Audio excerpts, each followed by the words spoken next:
सबैलाई नमस्कार।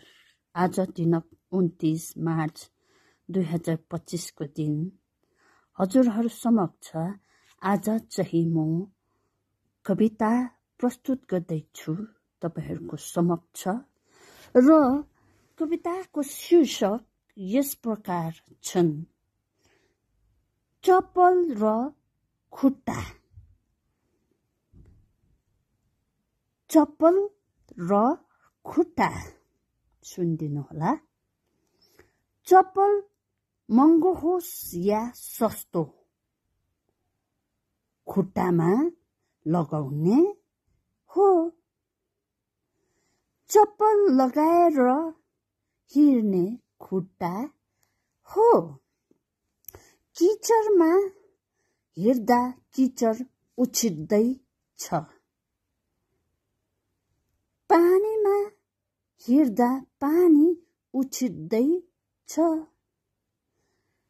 ठिक र सुक्खामा हिँड्दा केही पनि उछिट्दैन।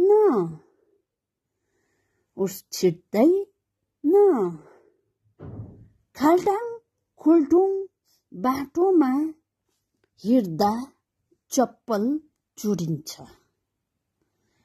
चप्पल त उपहार र किनिएको हो नि। खुट्टा त आफ्नो हो नि। यहाँ दोष चप्पलको होइन, खुट्टाको छ। अन्तमा हजुरलाई मेरो कविता मन परे लाइक, सब्स्क्राइब, कमेन्ट, शेयर गरिदिनु होला। हजुरहरुको मायाले, हजुरहरुको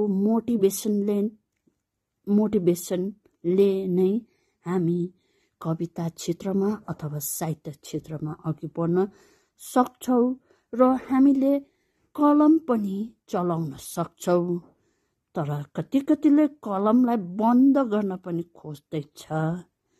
यसमा भगवानको केही चल्छ तर मान्छेको केही चल्दैन।